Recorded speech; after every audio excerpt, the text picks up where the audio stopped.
vamos a iniciar entonces el estudio en Génesis capítulo 10, versículos 21 al 32. Un saludo a todos los hermanos que se van a estar agregando, a los que no pudieron estar presentes y que nos van a estar viendo por las redes sociales, online. Así que te mandamos una bendición, un saludo, y vamos a continuar entonces como dijimos en Génesis. Vamos a dar una lectura primero y luego vamos a hacer la explicación.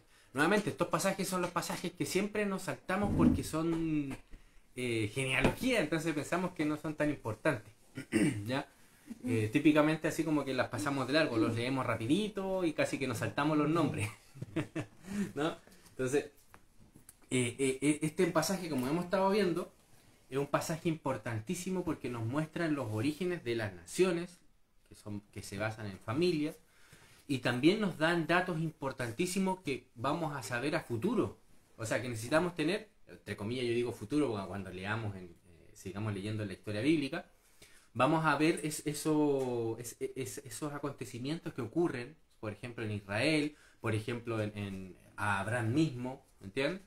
Vamos a poder ver cosas que están pasando y poder explicarlas según el origen de esas cosas, ¿no? Por ejemplo, esas naciones, por ejemplo, el por qué Canaán tenía la cultura que tenía, ¿me entienden? Un montón de datos que podemos saber debido a todo esto que nos está dando esta información acá, ¿me entienden? Hasta ahora, ¿ya? Ahora vamos a leer entonces desde el versículo 21 en adelante. Dice así: también le nacieron hijos a Sem, padre de todos los hijos de Eber y hermano mayor de Jafet. ¿Ya? Capítulo 10, versículo 21. Dice así el versículo 21. Desde ahí empezamos. Ya vimos que anteriormente vimos los descendientes de Cam. ¿Ya? Dice el versículo 21. También le nacieron hijos a Sem, padre de todos los hijos de Eber. También podríamos decir del hebreo. ¿Ya? Ya vamos a hablar acerca de ese nombre. Y hermano mayor de Jafet. Los hijos de Sem fueron Elam, Asur, Arfaxad, Lud y Aram. Y los hijos de Aram, Uz, Hul, Heter y Mas. Arfaxad engendró a Sala, y Sala engendró a Eber. Y a Eber nacieron dos hijos. El nombre del uno fue Peleg, porque en sus días fue repartida la tierra. Y el nombre de su hermano, Joctán. Y Joctán engendró a Almodad, Selef, Hazar Mabet, Gera, Adoram, Uzal, Dicla, Obal, Abimael, Seba, Ofir, Ávila y Jobat. Todos estos fueron hijos de Joctán. Y la tierra en que habitaron fue desde Mesa en dirección de Sefar hasta la región montañosa del oriente. Fíjense los datos que está dando. Está dando datos de por dónde vivían todos los descendientes ¿de quién?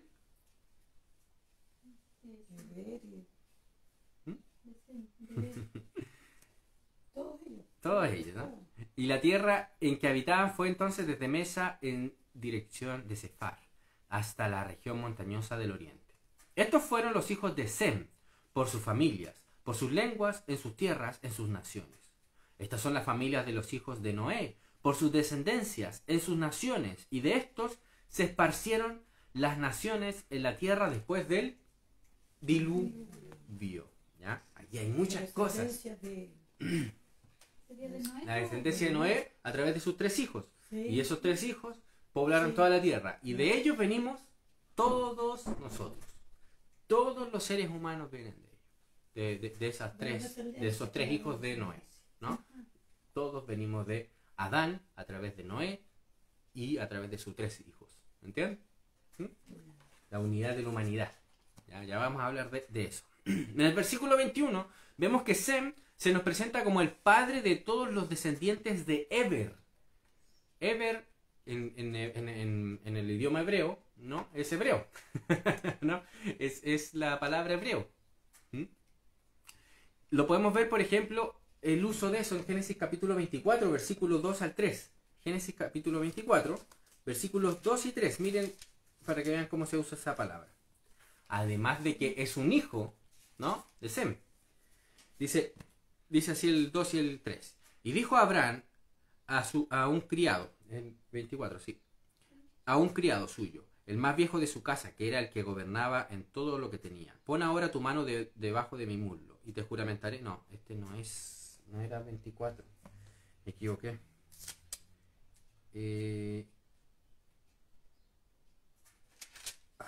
¿Por qué me equivoqué en anotar el versículo? Pero era a lo mejor capítulo 24.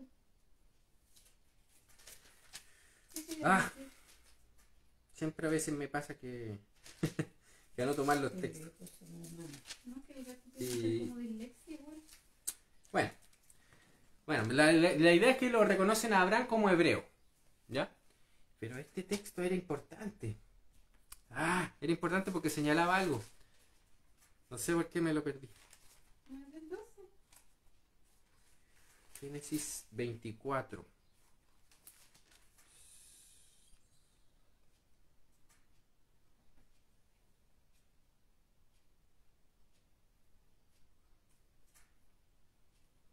Ya, bueno, leamos. Porque igual sirve, ¿ya? Y dijo Abraham a un criado suyo, el más viejo de su casa, que era el que gobernaba en todo lo que tenía. Pon ahora tu mano debajo de mi muslo, y te juramentaré por Jehová, Dios de los cielos y Dios de la tierra, que no tomarás para mi hijo mujer de las hijas de los cananeos, entre los cuales yo habito, sino que irás a mi tierra y a mi parentela, y tomarás mujer para mi hijo Isaac. ¿Para dónde tenía que ir? A las tierras de Abraham. ¿Dónde quedan las tierras de Abraham? Al otro lado del Éufrates. ¿Ya? Al otro lado del Éufrates.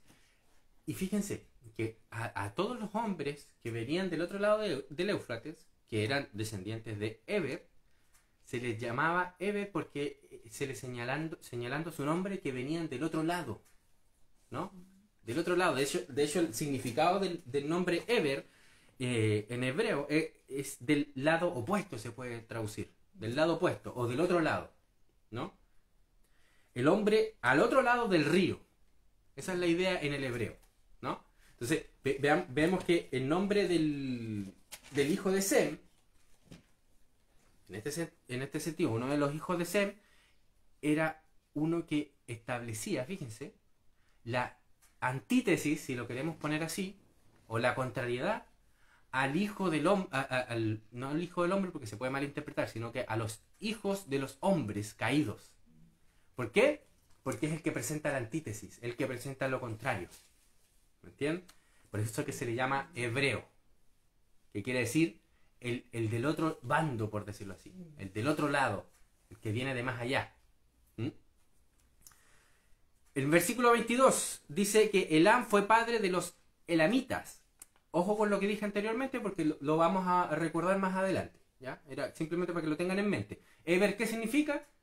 El que viene del otro lado, ¿ya? O que puede ser presentar simbólicamente o, digamos, espiritualmente, el que presenta la antítesis, ¿entienden? Elam fue el padre de los elamitas. En su momento, los elamitas fueron la potencia más grande de Asia Occidental. El versículo 22, ¿no? Yo estoy explicando el versículo 22, ¿no? De Elam, que fue el padre de los elamitas. Es una nación que quiero hacer énfasis en esto, ¿no? Elam fue padre de los elamitas, ¿no? Que fue una de las potencias más grandes en su momento de Asia Occidental. Asur, otro de los hijos de Sem, ¿no? Fue el padre de los asirios, la más poderosa de las naciones semitas. Fíjense, ¿de dónde nacieron estas dos? ¿Cuál es el origen de estas dos naciones? Una familia, ¿verdad? Arfaxad fue padre de los caldeos. ¿Le suena? ¿Ur de los caldeos? Babilonia, por ahí. ¿No? Lut fue el padre de los lidios y que estaban muy conectados con los asirios, ¿no? De donde yo, mi ascendencia es por ahí, por los sirios, ¿no? Estuvo conectado con los asirios. Aram, padre de los arameos de Siria y Mesopotamia. Lo que nos está haciendo aquí el autor, para que yo le estoy dando esta información, lo que nos está haciendo el autor a sus lectores, le está entregando una información para que ellos pudieran identificar de dónde vienen estas naciones. Porque en su tiempo estaba Siria, estaba Asiria, estaba los babilónicos, estaban los elamitas, ¿me entiendes? Estaban todas las naciones que estaban en su tiempo. Cuando ellos estaban leyendo esto, ellos podían reconocer el origen de esas naciones. ¿Me entiendes? Y esas naciones tenían un origen único. ¿En quién? En Noé. Y por tanto se daba una conexión universalista, por decirlo así, o universal de la humanidad. ¿Me entiendes? Todos los hombres descienden de Noé, ¿no? O de Adán a través de Noé, de la línea de Noé. Todos los hombres actuales. Ojo con esto, esto es importante. Todos nosotros, los seres humanos, no importa el color, no importa el tamaño, no importa el sexo, todos descendemos de un mismo padre. Esto es importante reconocer, es importantísimo. No hay aquí orígenes distintos. Ya vamos a hablar de eso, sobre todo ahora que está en boga este tema. Entonces ya vemos que uno de los varios hijos de Elam engendraron naciones poderosas. Entre ellas, por ejemplo, Asiria. Que con poderoso no quiere decir naciones buenas. No necesariamente. Ni tampoco necesariamente naciones malas, ¿no? Los asirios fueron naciones perversas, ¿no? Fueron bien harto perversos. Si uno estudia la historia de los asirios, eran gente de guerra, ¿no? Digamos, gente de violencia. Construían su civilización sobre el fundamento de la violencia. ¿Me entiendes? Así que vemos de nuevo que el pecado original que tuvo Adán no solamente se traspasa al hijo de Cam, o sea, a Canaán y a su descendencia, sino que también a los hijos de Sem, el hijo mayor ¿de quién? De Noé, ¿verdad? Así que el pecado no es que solamente se fue por una genealogía. Está en todos. En otras palabras, el pecado está en la familia de Noé. ¿Entiendes? Y en todos sus descendientes. Así que la manifestación del pecado puede ocurrir en cualquiera de las genealogías. ¿Entiendes? En cualquiera de los descendientes de la única familia que existe en la humanidad. En el sentido universal. ¿Comprenden? Así que no digamos aquí, ya me estoy adelantando a las conclusiones, no digamos aquí que el chino es peligroso para nuestra nación. Que el argentino es enemigo nuestro. O que el peruano nos viene a robar. O el venezolano. ¿Me entiendes? Solamente podemos hablar en esos términos desde la perspectiva que no reconoce que los seres humanos somos todos venimos de un mismo origen, ¿no?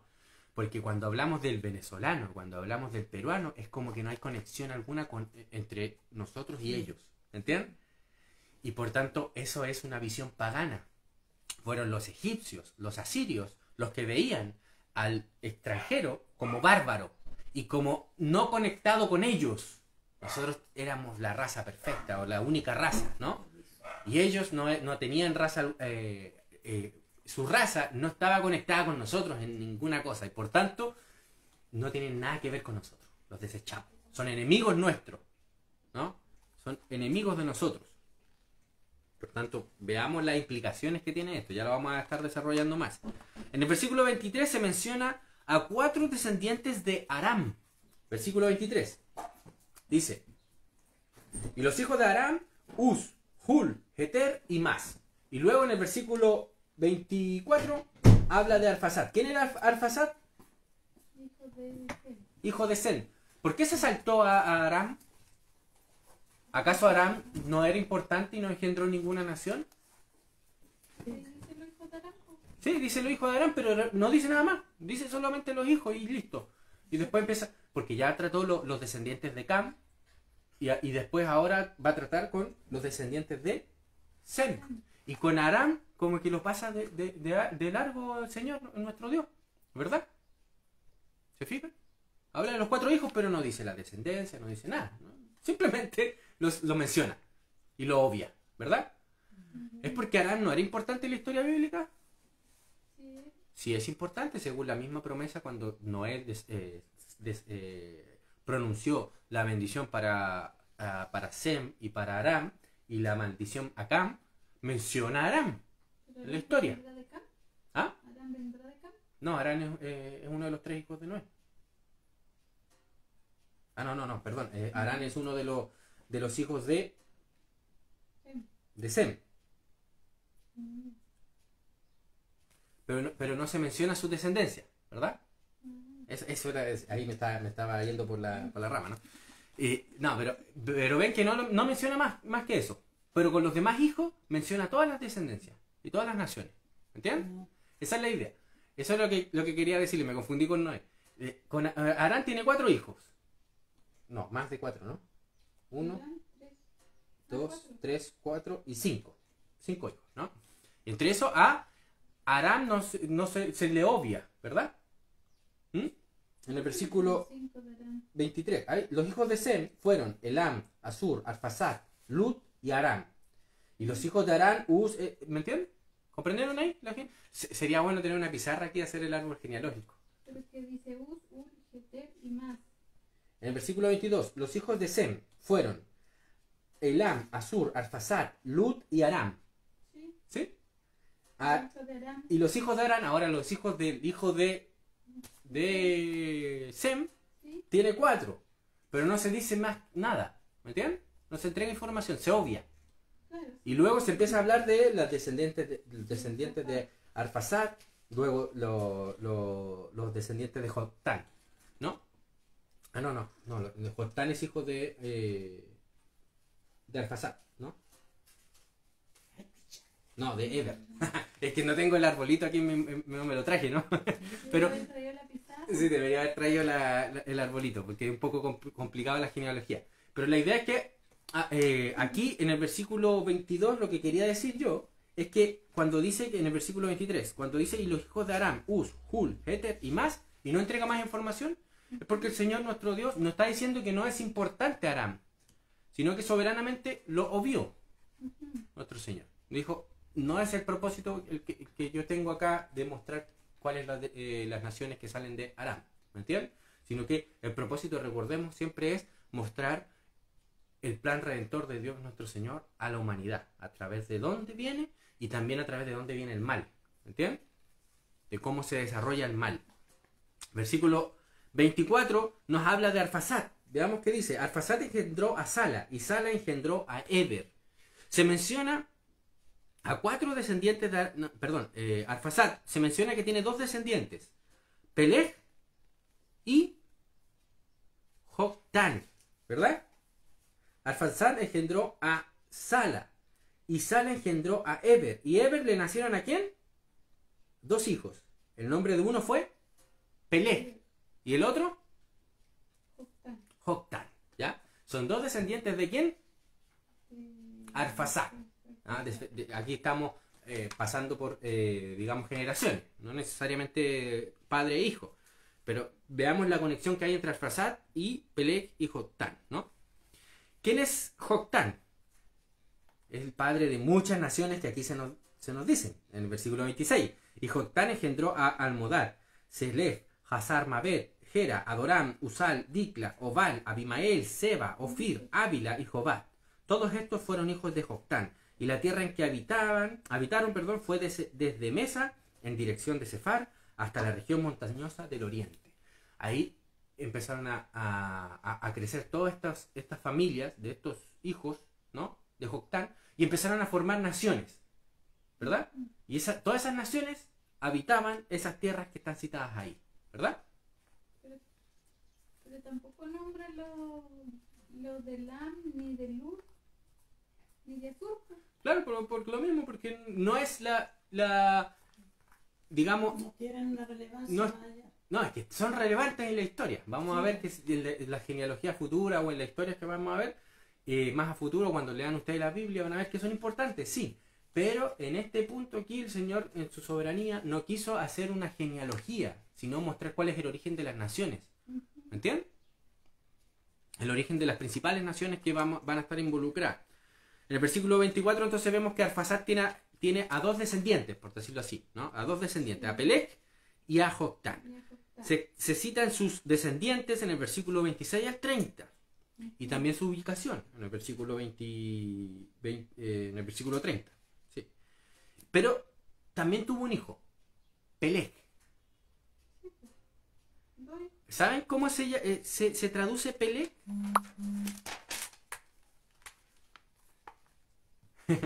Da una pista ahí el texto. Eso, porque en sus días fue repartida la tierra. División. Esa es la idea de el nombre Pelec. División o confusión. ¿No? En el 26. No, del 26 al 30 tenemos la descendencia de Arphaxad, ¿no? ¿Fue repartida la tierra? ¿Se referirá a cuál momento del diluvio? De la torre de Babel. ¿Mm? A pesar de ser el hermano mayor, la descendencia de Sem es la última que se nos cita. ¿Por qué? Ya vamos a hablar de Pelec, espérense un poquito, ¿no? Ya sabemos que Pelec significa división, ¿no? Confusión, ¿ya? Pero ¿por qué se nos cita al final de este texto la descendencia de Sem? Ya vimos la descendencia de Cam, ¿verdad? ¿Por qué se nos cita al final? ¿Por qué creerían ustedes? ¿De dónde viene Abraham? De Sem, ¿verdad? Y la historia que va a cubrir toda la Biblia, desde más o menos de aquí o del capítulo 12 en adelante, ¿de qué vamos a estar hablando? ¿O qué va a estar el foco? ¿En dónde? En la descendencia de Sem, ¿verdad? Y va a aparecer la descendencia de los demás en 3 episodios, pero el foco va a estar en la descendencia de Sem. Por eso es que se pone al final la descendencia de Sem. ¿Para qué? Para como un preludio a lo que se viene, ¿verdad? Porque desde aquí en adelante el foco va a estar en la descendencia de Sem, exceptuando el capítulo 11 que vamos a estar hablando de la torre de Babel. Vemos en todo esto un origen familiar de las naciones, ¿verdad? En realidad es igual a Abraham y Moisés. Vemos que el origen de las naciones, ¿cuál era? Familias, ¿verdad? Eso es lo que significa una nación. No significa un estado político organizado políticamente con estatutos, constituciones, leyes y todo el cuento. No. Como ya lo hemos nombrado, el origen de las naciones bíblicamente y en la historia ha sido a través de las familias, ¿verdad? A través de las familias. Vemos en todo esto un origen familiar de las naciones, no un origen político. Es familiar el origen, ¿ya? Lamentablemente hoy en día se cree que las naciones tienen un origen político, porque nuestras naciones, en las que vivimos hoy, que no son más que una cosa artificial, ¿no? Porque no son naciones propiamente dichas, la que nosotros vivimos, Venezuela, Chile, Argentina, no son naciones en términos bíblicos, ¿no? Son organizaciones, podríamos decir organizaciones criminales, ¿no? Por su origen. Son organizaciones, corporaciones que se adueñaron, ¿no? Bandas de bandidos que se adueñaron de un territorio y lo reclamaron como suyo, ¿no? Y ahí quisieron dominar a todos los que estaban en el territorio. Ese origen no podemos llamarle nación, aunque en nuestros tiempos se llama nación, ¿entienden? Se les dice nación, pero bíblicamente no son naciones, ¿entienden? Porque el origen bíblico de las naciones es la familia. Aún entre las naciones impías, en los tiempos bíblicos, las naciones tienen un origen en la familia. Podemos recordar así, yo creo que todos conocen la historia de Roma. ¿Cómo nació Roma? Supuestamente el mito, a través de Rómulo y Remo, ¿verdad? Bebiendo leche de la loba capitolina, ¿verdad? ¿Se recuerdan? ¿No han escuchado esa historia? ¿No? ¿Nunca escucharon esa historia? Bueno, el origen de Roma, mítico, es que Rómulo y Remo, dos hermanos, quedaron, digamos, huérfanos y lo alimentó una loba, la loba capitolina. Si ustedes van a Roma van a ver una estatua de la loba capitolina con Rómulo y Remo ahí chupando las tetitas de la loba. Ese es el mito, ¿no? De cómo nació Roma. Pero para que vean que el origen de Roma en ese sentido también es familiar. Bueno, ese es el mito, pero el origen verdadero también es de una familia.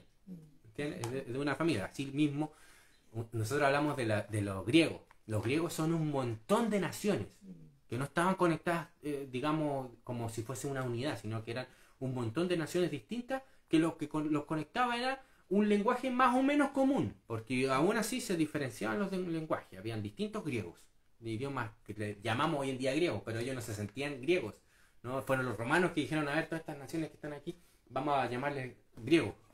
Pero no existía Grecia en el sentido como unidad, sino que eran distintas naciones, ¿no? Entre ellas estaba Esparta, estaba, ¿cómo es la más conocida? Que se me olvida. La más conocida de todas. Se me va el nombre, no me recuerdo. Bueno, no me acuerdo. Pero Macedonia era otra nación, ¿no? Atenas, otra nación. No eran, para que ustedes tengan en mente, no eran estados de Grecia. Porque no existía esa idea de que existiera una nación griega. Macedonia era una nación, aparte de Atenas. Atenas era otra nación, aparte de Esparta y de Macedonia. ¿Entiendes? Eran distintos y todos tenían un origen familiar. ¿Entiendes? A lo mejor tenían conexión familiar, sí, pero todas. Era como que nuestro padre, supongamos, nuestro padre Antíoco, por dar un nombre, ¿no? Nuestro padre Antíoco tuvo 6 hijos. De esos 6 hijos nacieron 6 naciones. Y son aparte. ¿Me entiendes? Esa es la idea de los griegos, ¿no? Con los romanos no, los romanos nacieron de una sola familia. ¿Entiendes? Pero bíblicamente y históricamente las naciones siempre nacieron de familias. Es solamente en el último segundo de la historia que las naciones se crearon por pacto político. O sea, Chile es un invento de un grupo de hombres que se juntaron en un lugar y dijeron vamos a llamar a este lugar Chile y vamos a crear una nación. Es un invento, un artificioso, pero tremendo, o sea, nunca antes visto en la historia, ¿entiendes? Que solamente se puede hacer un registro unos años antes, pocos años antes, con el caso de la Revolución Francesa, que fue en el siglo XIX, en 1890, alrededor de por esos años, ¿no? Pero así nacieron las naciones modernas, que son hace un segundo atrás. Que son las más nuevas. Sí, que son las novedosas, Sí. que se nacieron por motivos políticos, ¿entiendes? Y las naciones que nacieron por motivos políticos, comúnmente esas naciones nunca han podido tener estabilidad. Nunca, siempre han estado mal. Porque como son artificiales, no hay una comunidad verdadera. No hay una unidad verdadera. Solo hay pleito. Y vamos a entender por qué hay pleito. Ya lo vamos a ver. Por qué hay confusión. Porque nunca hay armonía en estas uniones que se hacen políticas. Por eso es que estoy dando explicando tanto estas cosas. Porque ya vamos a ver el por qué Chile nunca va a poder tener una unidad. Nunca. Porque su unidad es artificial. ¿Entiendes?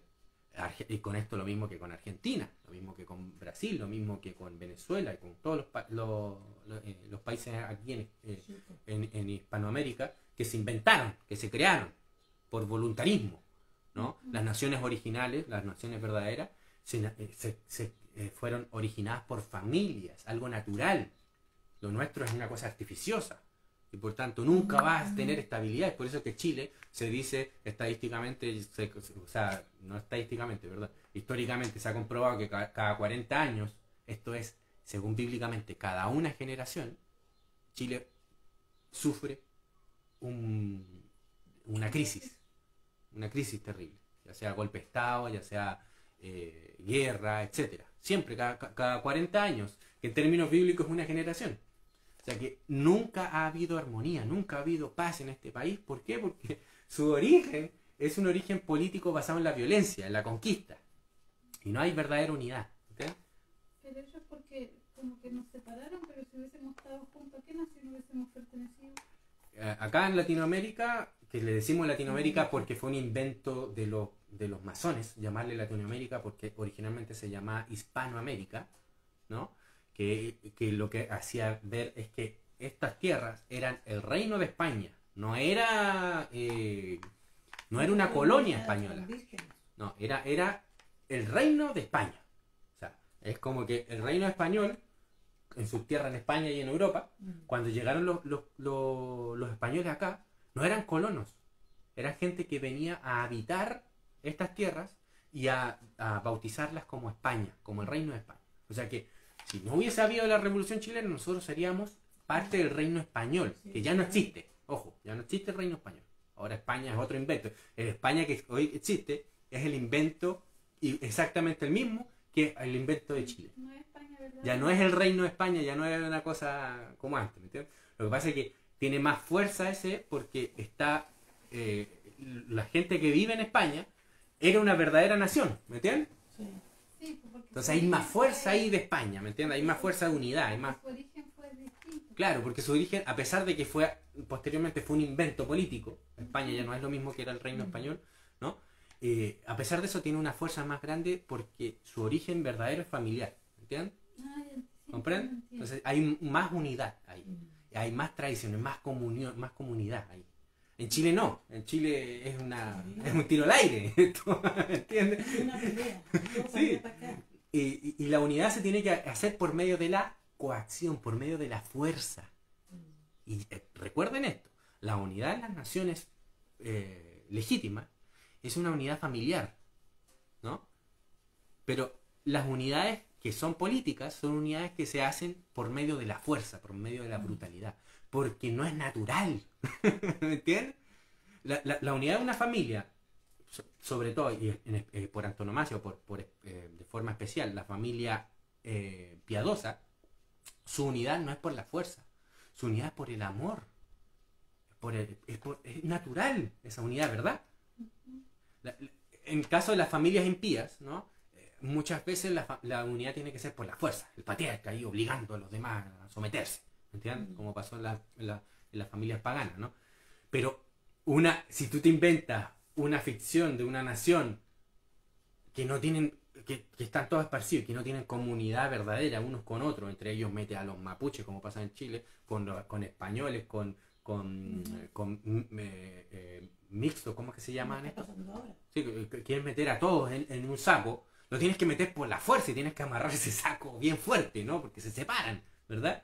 Porque no hay comunión ahí. Entonces te tienes que inventar un mito, una leyenda, una imaginación de que somos los chilenos. Y los chilenos tenemos unidad, tenemos comunión. ¿A dónde la vieron si no hay comunión aquí? Ninguna, ¿entiendes? ¿Qué comunión tenemos nosotros los chihuayantinos con, digo chihuayantinos que vivimos acá, con los atacameños? La única comunión que tenemos es política, ¿me entiendes? Porque tenemos que pagar impuestos al mismo ente, a la misma organización criminal, ¿verdad? Esa es la única comunión que tenemos, y porque nos imponen, nos cierran la frontera, ¿no? Y nos imponen una línea de comunicación, nos imponen los mismos canales de televisión, ¿no? Y nos cierran a los de afuera, a los que están al ladito, Argentina, por ejemplo, ¿no? ¿Por qué yo no puedo ver en TV abierta un canal argentino? ¿Por qué? Porque me lo cierra el Estado, ¿me entiendes? ¿Comprende? ¿Y por qué lo cierra? Porque quiere formar un mito, quiere formar digamos, una imaginación del chileno, ¿me entiendes? Y por eso es que los medios de comunicación son importantísimos para el Estado. En la familia esto es natural. La comunión, el identificarnos, el identificarnos con la familia, el pertenecer a ella, es algo natural. Con respecto a la nación, de lo que conocemos como nación hoy en día, la nación-estado, no es natural sentirse perteneciente a eso. Yo tengo que tener algún símbolo, algo que me identifique para sentirme. ¿Me entiendes? Si yo no levanto la bandera, no soy. Si yo no amo la bandera, no soy. Si no canto el himno, no soy. Porque no hay algo que de forma natural me vincule. ¿Me entiendes? ¿Comprende? Porque es una imaginación. En cambio, la nación bíblica es familiar. Por tanto, el que pertenece a esa nación pertenece a la familia, no necesariamente sanguíneamente. Recordemos el mayordomo de Abraham, que era un sirio, ¿no? Era parte de la familia de Abraham. Y por tanto tenía que circuncidarse en pacto, ¿verdad? Por tanto se sentía parte de la familia, a tal punto que el mayordomo de Abraham quería cumplir con la encomienda que le dio digamos, su señor, Abraham, aún después de que muriera Abraham. Otros dirían, si no hubiera conexión familiar, diría, bueno, ya no hay ningún vínculo, se murió el viejo, ya no hago nada más. Cambiemos, a lo mejor me puedo apoderar de todo esto. Como era familia, de pacto, él quería cumplir con el propósito porque para él era más importante la familia que sus propios beneficios. Algo natural, ¿verdad? Algo totalmente natural. En el Estado-Nación eso no existe. No existe ese ideal. Aquí lo más importante es mi beneficio. Porque ¿quién es el que... Si yo hago algo que beneficia a los chilenos, ¿quiénes son los chilenos si yo no tengo comunión con ellos? Pues yo no los conozco. Es más, si voy caminando por la calle y veo a otro chileno y que viene por mi misma vereda, mejor atravieso para tratar de ni siquiera mirarle a los ojos o hago que estoy mirando por otro lado. Porque no hay comunión. Cambio, en la familia, sí. Ven que el origen de una nación bíblica había verdadera comunión y en el origen de las naciones, estados, políticas modernas no hay ninguna comunión, sino la fuerza. Sí, porque en Estados Unidos, cuando llegaron aquí los gringos, todos saludan a toda la gente. Y nosotros aquí Claro. ni siquiera de vecinos saludamos. Claro, Estados Unidos también tiene un origen bien familiar, ¿entiendes? Porque se fueron para allá las familias y generaron distintas comunidades, ¿verdad? Luego, en la historia futura que pasó en Estados Unidos, se unificó y se empezaron a crear un estado por encima de los demás estados, que es el estado federal, y ahí se desvirtuó todo. Pero en origen, por ejemplo, Estados Unidos se llama Estados Unidos porque habían distintos estados. Y esos estados eran controlados por los inmigrantes que llegaron ahí de Inglaterra o de otros lugares, ¿no? Que también hay mucha injusticia en esa historia, pero bueno. Pero ya quedó claro la idea de la definición bíblica del Estado, perdón, de nación, que es la histórica. No es que esta es la bíblica y en la historia había otra. No. Esa es la definición histórica, que es la bíblica. Modernamente se nos inventó este artilugio del Estado-Nación. ¿Ya? Entonces la familia, en este sentido, es el fundamento de toda vida humana saludable. ¿Qué vemos hoy en día en la política o en los medios de comunicación? ¿Vemos este mensaje de que la familia es el fundamento de la vida humana saludable? ¿De la vida humana próspera? ¿De la vida humana en paz próspera? No, es un Estado fuerte, es un Estado con buenas políticas, es un Estado con hombres buenos en los puestos de poder, para que podamos tener una nación buena, próspera, saludable, ¿verdad? ¿Ven las diferencias? La familia ya no es importante. La familia es una cosa secundaria y está, digamos, subordinada a la política.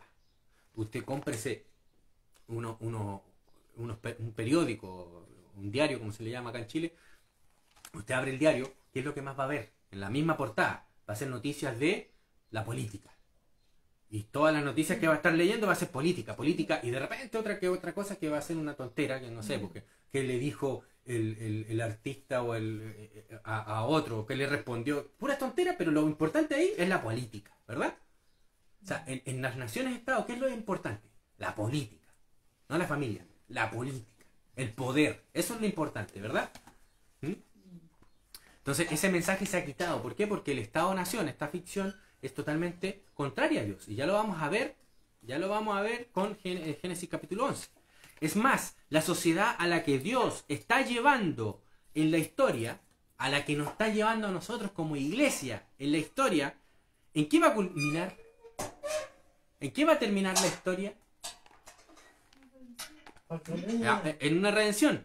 Pero ¿qué va a haber entre los seres humanos, esa comunidad? ¿Qué va a ser? ¿Va a ser una nación-estado lo que va a ser el Señor al futuro? ¿En la que todos vamos a pertenecer a ese estado y vamos a tener un root, ¿no? Un número de identificación? No, vamos a ser una familia, ¿verdad? La familia de Dios, que ya somos ya. Hemos sido adoptados, hijos suyos, a la familia de Dios. Nación santa, ¿verdad? Ahora somos ciudadanos, ¿verdad? Pero ciudadanos ¿en qué sentido? En el sentido de nación original, de la familia, ¿entienden? Por eso que quiero ser redundante en esto, para que nos quitemos en mente, cuando leemos en la escritura naciones, países, no tienen nada que ver con la ficción de nuestros días, que es una ficción que no tiene esto es una novedad total, la idea de una nación-estado, es una novedad total, porque en su origen todas las naciones son familias, ¿no? En su origen fueron familias. Las divisiones entre los hombres en el reino de Dios, por tanto, según esto, no deben verse por su origen racial, por su origen de nación, ¿De dónde viene? De la tierra, del sur, del norte, del este, del oeste, de si es amarillo, si es negro, si es blanco, si es azul. No debe verse la división en esos términos, como se ve hoy en día, como el Estado lo promueve, que el argentino está viniendo a Chile, que el venezolano está invadiéndonos, que el peruano nos invadió, que nos está quitando trabajo. Para pensar de esa manera, tienes que pensar en términos estatistas. ¿Me entiendes? Y ahí te alejas de las escrituras. Te haces antibíblico, porque no solo te alejas, te pones contrario a la posición bíblica. ¿Me entiendes? No. La división entre los seres humanos, que sí la hay, debe ser en términos del pacto. Esto es, ¿quiénes son los guardadores del pacto? Los que obedecen a Dios nuestro Señor, y los quebrantadores del pacto, los que obedecen a la serpiente. Esa es la división que debemos tener en nuestras mentes. No que él habla con acento venezolano, por tanto es venezolano, no es chileno. No, sí, es venezolano, no estamos negando de dónde nació, de dónde viene, pero lo principal ¿es un guardador del pacto? ¿O es un quebrantador del pacto? ¿Es un hijo de Dios o es un hijo de la serpiente? Esa es la división que debemos tener en la iglesia, los cristianos. No que si es extranjero o no, eso no importa, porque eso es una categoría estatista, satánica, hecha por la serpiente, para dividir a los seres humanos. No, nuestra visión debe ser la visión bíblica. Si usted es hijo de Dios, entonces usted, por más que sea griego, porque sea italiano, árabe, de donde venga, si él es hijo de Dios, él es conciudadano mío y tiene los mismos derechos, ¿me entiendes?, que los que tengo yo. ¿Me entiendes? Los mismos. No es un extranjero. En los términos bíblicos. ¿Me entiendes? En los términos bíblicos no es un extranjero. En los términos estatales, claro, llega aquí un argentino, llega aquí un árabe, ¿no? Es extranjero. Es un alienado. Es como dirían en los tiempos de Roma, cuando empezaron a abrazar estas ideas también que son estatistas, de que ellos son los ciudadanos y los demás son puros bárbaros y que no hay conexión su familia con ellos, ¿no? Su nación con ellos. Por tanto, son enemigos, son afuera, son bárbaros. ¿Entiendes? Cuando en realidad ellos eran los bárbaros. Bueno, que habría que profundizar en la historia de Roma. En verdad, Roma eran los bárbaros y los demás eran más civilizados que los romanos. Pero eso es un mito que nos han querido meter. Entonces, vemos que el verdadero juicio debe ser el bíblico con respecto a las personas, a todas las personas, no importa su origen. Porque sabemos cuál es el origen de toda la humanidad. Un solo hombre, Adán, ¿verdad? ¿Ven? Estoy siendo enfático en esto porque la iglesia misma ha caído en este problema de juzgar a los individuos si son ciudadanos o no de su país. Si es ilegal, está aquí ilegal. ¿Qué quiere decir que una persona que venga de otro país, por ejemplo un venezolano, y llega a Chile y llegue ilegal? ¿Qué significa que sea ilegal? Que para el Estado no tienen los papeles y las condiciones. Que con respecto al Estado no ha pedido el permiso, no ha tenido los papeles, porque el Estado está reclamando la soberanía sobre esta tierra. Del Estado es la tierra y su plenitud y todos los que en ellos habitan, ¿verdad? Eso es lo que reclama el Estado. Decirle ilegal a una persona extranjera es ser un maldito pagano. Eso es ser un maldito pagano. Porque estás diciendo que no importa si es creyente o no, él es ilegal, está en pecado. ¿En pecado según qué? Según el pacto de Satanás. Porque Génesis capítulo 3, versículo 5 nos dice que el hombre es el que establece los términos como se reclama ser Dios. Él es el que determina las cosas. Y el Estado, que son hombres impíos reunidos, determinando la ley, ¿no?, determina que el tal es un ilegal. ¿Qué significa en el término bíblico ser ilegal? Significa ser quebrantador del pacto. Significa ser un pecador. Alguien que está quebrantando la ley de Dios. ¿Me entienden? ¿Ven que aquí no es término medio, hay que ser equilibrado? No. Aquí o elegimos el estándar de las escrituras o elegimos el estándar de los seres humanos. Pero de los seres humanos caídos. Pero no mezclemos las cosas, porque mezclar es lo que la serpiente quiere hacer para poder debilitar a la iglesia. ¿Me entienden? Para introducir el mal en la iglesia. Es por eso que yo digo que es un maldito pagano, o piensa como maldito pagano, maldito por maldición de Génesis 3, la maldición, Es aquel que piensa que el que llega a un país sin papeles es un ilegal. No, ilegal es el Estado que se ha arrojado a sí mismo la facultad o la prerrogativa de decir quién es legal y quién no en la tierra. ¿Me entienden? ¿Comprenden? Por eso es que me estoy desarrollando harto esta idea, ¿no? Entonces, quedamos... es más, la sociedad a lo que Dios está llevando es a la familia de la iglesia de Dios. Así que es la iglesia y el mundo. ¿Y qué tiene que hacer la iglesia con respecto al mundo? ¿Alienarse con el mundo? No. Enseñarla, bautizarla, predicarle, ser, digamos, gente que busca la reconciliación, no la alienación, no las fronteras. ¿Comprenden? Sino abrir los brazos. Vengan, arrepiéntanse y vengan con el Padre. Crean en el Hijo. Tendrán redención. Serán benditos. Serán adoptados hijos de Dios. ¿Entienden? Y tratados como verdaderos hijos. No como hijos secundarios, sino como verdaderos hijos. En igualdad con Cristo. Imagínense. En igualdad con Cristo. Las divisiones entonces entre los hombres en el reino de Dios no deben ser por su origen racial, si es que existe, porque no existe un origen racial, porque todos venimos de una misma... Entonces ya no hay raza. Si venimos de Noé, todos de Noé, pues ¿qué raza? Son los paganos los que creen que hay distintos orígenes de seres humanos y por tanto distintas razas. Así que nosotros no tenemos una cosmovisión de razas, porque hay una sola, si es que le ponemos raza, hay una sola raza. ¿Entienden? Hay una sola línea de donde venimos todos.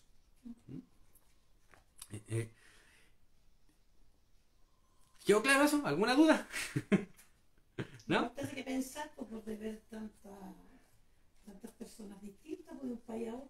Claro, pero esa es la multiforme gracia de nuestro Señor, que nos hace a todos distintos. Imagínense, pues somos todos iguales, que fome. Los japoneses son todos iguales, los brasileños, todo. O sea, sí, las naciones están marcadas por su acento, por su... Pero el origen de eso es tanto cultural como también genético y ambiental. Sí, la genética y con su desarrollo en el ambiente va haciendo que tengamos distintos fenotipos, como se llama, forma de manifestar nuestros genes, ¿no? Que son humanos, ¿verdad? Por eso que los negros son negros porque viven en un lugar donde hay mucho sol y conviene que tengan una proteína en la piel que les ayude a lidiar con el sol, ¿no? No.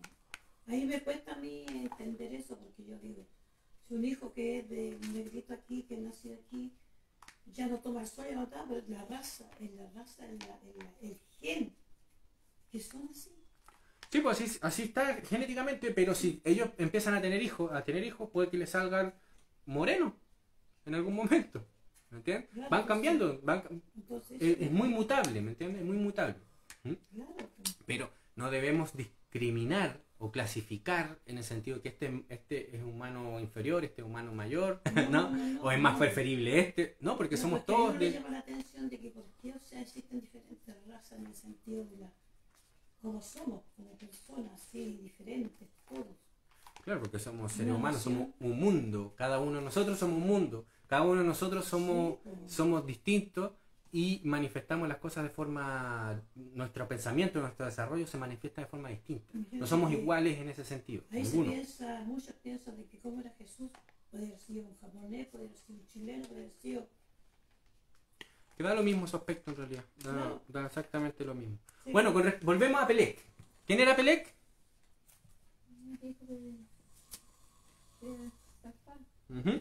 Se relaciona a Pelec con la dispersión de pueblos en la Torre de Babel. Recordemos en el versículo 25 dice, y a Eber nacieron 2 hijos. El nombre de uno fue Pelec, porque en sus días fue repartida la tierra, y el nombre de su hermano Joctán. En sus días fue repartida la tierra. ¿Por qué dice eso? Repartida la tierra. Porque cuando quisieron unificarse en la Torre de Babel, ya lo vamos a ver, Dios trajo la confusión sobre ese acto. Veamos que, para recordar, Noé tuvo a Sem tuvo a Arfaxad tuvo a Salá, Sala tuvo a Eber, el hebreo, y Eber tuvo a Peleg, ¿ya? La referencia a Peleg no indica o señala el propósito de quienes nos indica o señala el propósito de quienes construían la Torre de Babel. ¿Cuál era el propósito? Un gobierno mundial centralizado, ¿ya? Determinado por el hombre, donde el hombre fuera el soberano, ¿verdad? O sea, lo que querían hacer era crear un Estado que unificara no por la familia, sino por ¿qué? Por la política. En otras palabras, política es sinónimo de coacción, de fuerza, ¿no? Porque lo que la política determina que debe ser, eso va a ser, y si no, violencia, ¿verdad? Es amenaza de violencia. Ahí tenemos una introducción a la historia de la idea del Estado, ¿me entiendes? De la idea estatista, que es impersonal, que no tiene nada que ver con el individuo, sino que es una idea que controla a los individuos, ¿me entiendes? Por medio de la fuerza. Génesis capítulo 3, versículo 5, es el plan original de la serpiente. Es donde Satanás nos introduce el consejo para el ser humano caído.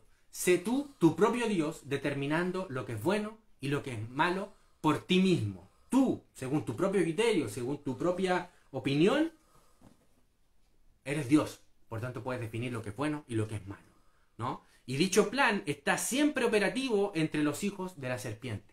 Y está tan operativo en la Torre de Babel que nos hace ver el nombre de Peleg, la división, nos hace ver lo que querían los seres humanos hacer, la unidad de los seres humanos, pero la unidad en Dios, no. ¿La unidad en qué cosa?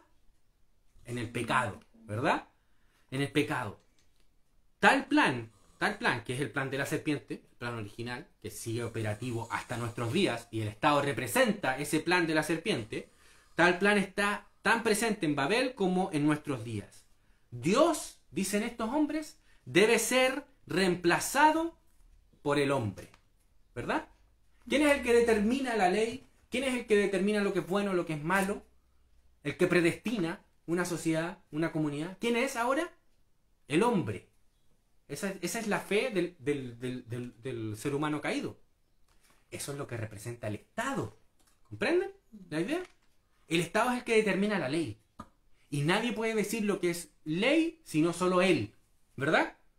Podemos decirle al Estado con las escrituras, llevar la escritura al Estado, al gobierno, ya sea al Senado, al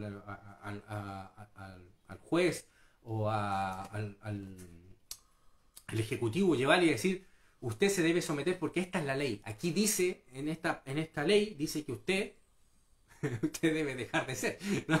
Bueno, pero dice esto, ¿podemos hacer eso? ¿Podemos oponernos a la ley del Estado aludiendo a esta ley? ¿El Estado lo reconocerá? No. ¿Por qué? Porque él dice que él es el soberano y es el que determina la ley. Por tanto, ningún cristiano debería justificar al Estado. Moralmente no puede hacerlo. ¿Me entienden? Porque lo que hace el Estado es lo que hacen los hijos de Satanás. ¿Me entienden? El Estado es el centro de operaciones de los hijos de la serpiente. ¿Comprenden la idea? Aquellos que quieren determinar lo que es bueno y lo que es malo, según ellos, porque ellos se declaran ser dioses, ¿no? Tal plan, por tanto, está condenado a ser confundido. Dios, como Dios celoso de su gloria y soberanía, confunde los intentos de los impíos. Y ya lo vamos a ver en la Torre de Babel. En toda obra de Dios, es todo esto, todo lo que va a hacer Dios en la Torre de Babel, es toda obra de Dios, no de Peleg. Peleg parece que en su momento se opuso a la unificación, a esta construcción de la Torre de Babel. Por algo se identifica a Peleg con este evento. Parece que Peleg se opuso y predicó en contra, al parecer, ¿no? Pero la obra que Dios hizo de confundir las lenguas, ¿no? Y de dividir las tierras, fue toda obra de Dios y no del hombre, sino que Dios soberanamente obró y confundió el plan de los hombres, ¿no?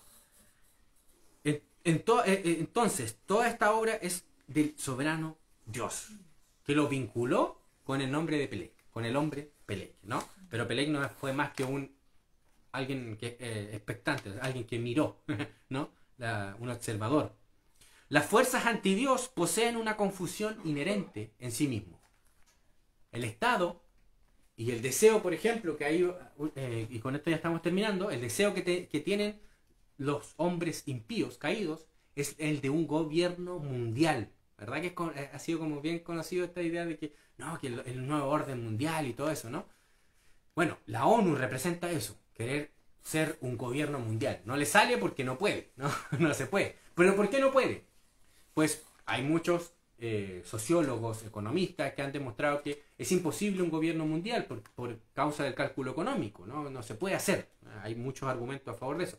Pero principalmente es porque, primero, Dios va a confundir los planes de los impíos que quieran hacer un gobierno mundial, como en el caso de la Torre de Babel. Y segundo, que los planes de los impíos tienen inherentemente en su obrar la confusión. ¿Por qué? Les voy a dar un ejemplo. Rusia, en 1917, por ahí, cuando se llegó al poder los comunistas, ¿qué pasó? Que querían unificar toda esa tierra. Pero para poder unificar toda esa tierra, ¿saben cuántos comunistas mataron a los comunistas? Lenin mató a más comunistas que el mismo Pinochet. Lenin, que era el gran comunista, fue el que más comunistas mató. ¿Por qué? Porque reinaba la confusión entre ellos. Porque sus planes eran confundidos y porque había oposición unos con otros y guerras de poder. Los planes de los impíos siempre van a ser confundidos inherentemente. Ellos mismos van a terminar confundiéndose. Además de que Dios los termina confundiendo. ¿Entienden? Lenin matando a todos los grandes pensadores comunistas. Bukharin fue uno de los más grandes pensadores comunistas. Fue asesinado por Lenin. O sea, mandado a matar por Lenin. Lo mismo que después Stalin. Stalin, para llegar al poder, mató a todos los que estaban alrededor suyo. ¿Me entienden? Así, se confunden entre ellos mismos y llegan a lo que llegaron. En 1989 se cayó el muro de Berlín y luego de eso, unos años después, en el 91 me parece, dejó de existir la URSS. Duró mucho, duró casi un siglo, ¿no? Pero un siglo de confusión, un siglo de muerte. ¿Me entienden? Y terminó en la destrucción y confusión, ¿no?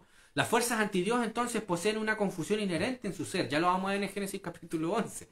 Lo que Dios hizo en Babel es lo que todos los impíos se hacen a sí mismos, ¿no? A sí mismos se hacen. El caso, por ejemplo, acá en Pinochet. Pinochet construyó lo que conocemos hoy en día como Chile, ¿no? Prácticamente, si uno un poco lee un poco la historia de lo que construyó, Pinochet fue uno de los que crearon mucho del mito actual de Chile. Mucho del mito actual fue establecido por Pinochet y su gobierno militar. ¿Cómo está terminando ahora el legado de Pinochet? ¿En qué? En confusión, ¿verdad? En completa confusión hasta el punto que ya está que el legado de Pinochet ya está cayendo. ¿Me entiendes?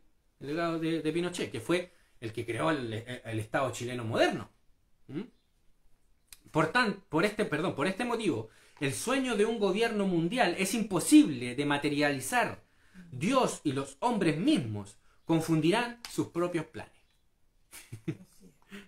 La familia es básica para la vida humana, pero solo la familia piadosa prosperará y será eficaz en sus planes. Es por eso que los hijos de Dios, los santos, son los que heredarán el mundo. Y las riquezas de los impíos, ¿para quién van a ser? Para los hijos de Dios.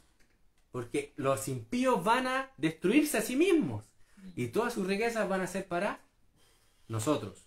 La familia del hombre caído no se une sino por la coacción. Lo mismo que el Estado. El Estado no puede tener unidad dentro de su territorio sino a través de la fuerza, a través de la brutalidad, a través de la amenaza de violencia. Y por último, versículo 32. Fijémonos cómo termina. El versículo 32 del Génesis 10 dice: estas son las familias de los hijos de Noé, por sus descendencias, en sus naciones, y de estos se esparcieron las naciones en la tierra después del diluvio. Este texto, esta verdad que dice, es única en las Escrituras. ningún mito de otras naciones tiene esta visión universalista de las naciones. Que todas las naciones descienden de una misma fuente. No, los mitos como los de Roma, como los de Atenas, como los de Macedonia, como los asirios, todos esos mitos de naciones paganas, son que sus naciones se formaron por su propia familia y las otras no tienen nada que ver. Su origen es único y las otras tienen un origen distinto, contrario, y son enemigas. Es único en la historia, ¿no?, de que en las escrituras se reconozca un origen común para todas las naciones. Lo que nos quita el racismo, que es una estupidez. Incluso han habido cristianos reformados, ¿no?, holandeses, estadounidenses, que defienden el racismo diciendo que las razas han sido bendecidas por Dios, ¿no?, y prácticamente predican una salvación por raza. Si tú naciste anglosajón, seguramente vas a ser bendecido, y si naciste negro, pues eres maldito de Dios. Cosas que enseñaban muchos protestantes. Muchos protestantes en Biblia en mano, con estos textos. Lo más loco, que con estos mismos textos, ¿no?, como el texto de Génesis capítulo 8 o 9, el de la maldición que Noé citó contra Cam y su hijo Canaán, los citaban diciendo que, claro, los negros son estos, ¿no? Eso no es más que una estupidez y pensar de forma pecaminosa, pensar según la serpiente. La familia, por tanto, es básica para la vida humana. La familia del hombre caído no se une sino por coacción. Todas las familias y naciones descienden de Noé y sus 3 hijos. Pero fíjense, la universalidad de la humanidad está establecida, pero también la elección de Dios se establece a través de el linaje de Sem, de donde viene Abraham y de donde viene nuestro Señor Jesucristo. Pero se establece también que todos los hombres somos iguales, en términos de, si le quieren llamar así, raza. No hay aquí distinción. Pero no somos iguales en términos religiosos. El pacto, ahí sí nos divide. Los que son obedientes al pacto de Dios o los que son quebrantadores del pacto. Esa es la división, es la única división que hay. No debemos hacer divisiones nacionales de Estado, de ciudadanía, que sí las pueden haber simplemente en términos de que, mira, yo vengo de acá, tú vienes de allá, sí, bueno, pero no tiene repercusiones, ¿me entiendes? No porque venga un extranjero va a ser ilegal, ¿me entiendes? No es más que su origen de nacimiento, nada más que eso, ¿ya? Un abrazo, mi hermano. Aquí alguien me está preguntando, ¿cuál es tu opinión respecto a los cristianos que están comprendiendo pero que deben regularizar su negocio en el servicio impuesto interno? Bueno, esa es una pregunta interesante, ¿no? O la podemos extrapolar más, la pregunta de los cristianos que llegan a una nación y tienen que regularizar según los papeles del Estado. Bueno, para poder hacerse ciudadano, para poder trabajar y todo ese cuento. Bueno, lamentablemente en la condición en la que estamos, por culpa de la misma iglesia, por su prostitución, porque la iglesia se ha prostituido y por eso es que tenemos lo que tenemos, la condición en la que estamos es que lo mejor es que lo haga, porque si no lo hace, las consecuencias pueden ser peores. Por ejemplo, estar trabajando, abrir un negocio sin los papeles del Estado, lo más seguro es que venga el Estado con la violencia a cerrártelo y a quitarte todo, ¿no? Es que en términos prácticos, en términos materiales, somos esclavos del Estado. Eso es lo que somos. No somos libres, somos esclavos del Estado. ¿Me entiendes? Pero lo debemos proclamar, lo debemos hacer ver para que nos emancipemos de este esclavista. Espero haber respondido a esa pregunta. Un saludo a Juan Pato y aprendí que se pueden ver las cosas acá. Ya, un abrazo. Chao, chao.